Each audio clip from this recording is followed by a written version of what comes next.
Okay, so we got a central vacuum system we've installed. It's 7 inlets total. 2 of them's hot hose, 5 of them's regular. We've got start out in the garage here. Go up, got nail guards there, notch that. We got a cover on. Then we want to put our wire. When you do your wire, low voltage wire, you want it kind of tucked behind here, because when they come to cut around this sheetrock here, you can get your wire, so you'll make sure it's tucked on behind here. And you always want to use just one short 90 at each inlet. You never want to put more than one in the line. So there's my one, and then we use sweep when we go up. We go over this way. Let me pass through here. We come down. I use flex there because I got some crazy stuff junctioning from one side to the other. Sometimes it's just faster. It's a little bit more expensive. When you use flex, you want to make sure you use a clamp. I glue it and use a clamp. Anyway, keep your wire run down beside the pipe always. And the reason for that is if you ever had a pipe leak, you can put a tone generator on that wire and trace it in the wall, and that wire will lead you to where your pipe is. And that way you can find leaks, or you have to get in the wall. Anyway, never forget your nail guards. When I notch one like this, I use nail guards with the holes in them where I can reinforce it with nails. Just kind of put some strength back in the top plate there. Sometimes I notch them, sometimes I drill them. Try to drill them unless I get lazy, and then I'll notch them. It's an inlet there. These are drilled with 2-inch 9/16 Forstner bit. I use a Milwaukee Forstner bit and a Milwaukee whole hog drill. Knots there. This is a hot hose. When you do these hot hoses, this one's 36" off the ground. That way they can pull the hose out. This is a trim plate, but we got our wire back behind here. When you do these hot hoses, you've got to allow for the hose that goes up into the pipe, and you have your own special fittings. The fittings are a lot longer and not near as sharp, so we gotta actually waste a little pipe because this hose goes up in here. So this is a 50-foot hose, so we want 60 foot of pipe. So we actually have to, there's my pipe running that way. Instead of just making a cross from here to here, I've had to run it back here, trying to get 60 feet. So I run back here, and I end up having a 90, and a 90. I got 3 90s in that run, and I got about 65 foot all the way down here. So I'm well above 50-foot hose. You want to go 10 feet beyond the 50-foot hose. So I come down here, I stopped it off here. Then I have another hot hose on this side. It goes up, and of course I can't just junction it right here, which I would like to do. I have to try to get at least 60 feet, so I have to run it this way. Come into the master bedroom here. I go through here. Got my long sweep. Come down. Long 90 sweep. Long 90 sweep. I'm braced in the ceiling too. You don't want it just floating and wobbling around. Now come here. That gives me about 60 feet right here at this junction. A little over 60 feet. Counting the length of the fitting. Anyway, so there's my one hot hose on the other side of the house, and here's this one. And we junction right here. Then we go down to the basement.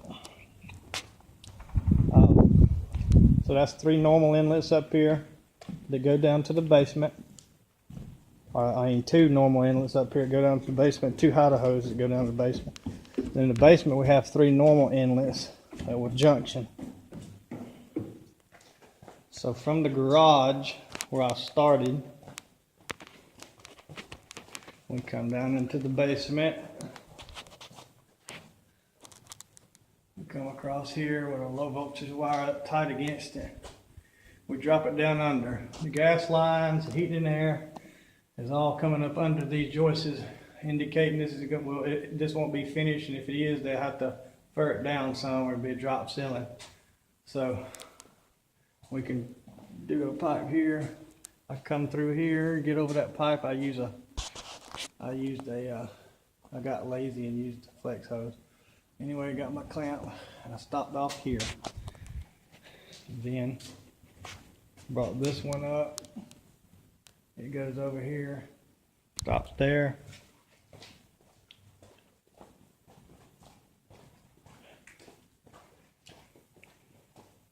Then this one, there's 3 in the basement total. This one goes up, runs across this way.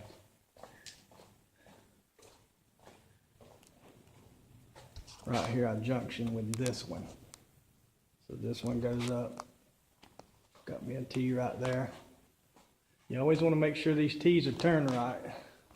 See, my vacuum's going, my suction's going to be going this way, so all trash will be going this way. So if I flip that around, it would junction and it would have suction, but it wouldn't flow right.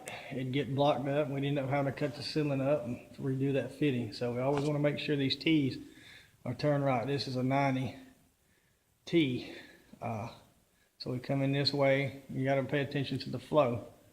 And there again, we got our 1 sharp 90, which is the only thing that's allowed at an inlet. Then we go to a sweep up top 90. We come down here,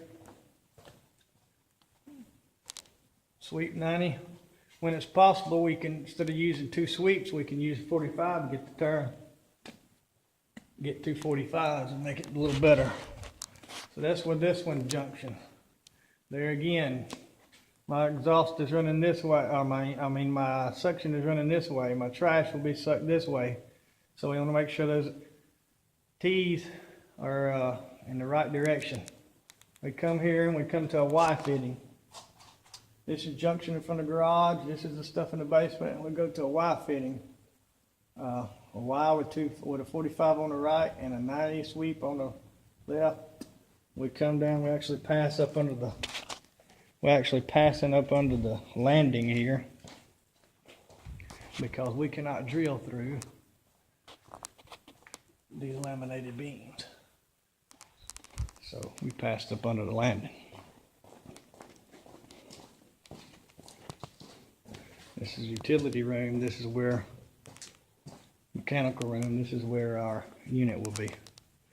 So our pipe comes up under the landing here. It's kind of tucked off behind here. We go to there, to that junction, and this is our hot hose inlets from up top. One runs all the way across the top, joins the other one. And we come down here. This is the hot hose run. It can join the other one at any time and don't have to go all the way to the inlet and join it, as long as it's beyond 60 feet or 10 feet beyond the length of your hose that's going to be up in the pipe. But it just didn't work out this way in this house. It worked better this way, so that's why I just run it totally separate. And I junction it here with a T. It's a sweep 90 T with a 45 coming off the top. This angled correctly for suction. And so the one on the right here is hot hose, and one coming from this way is the basement and the garage regular inlets. We come down, we're going to stop off here. This is where our unit's going to be. This here is our exhaust. It goes down here, and we got it straight as possible.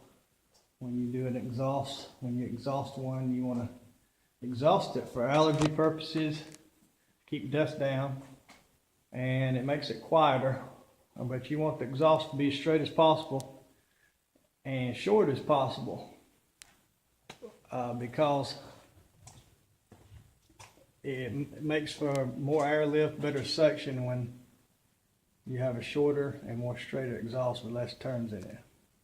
Anyway, this is a basic central vacuum rough in with a 2 hot hose inlets with it.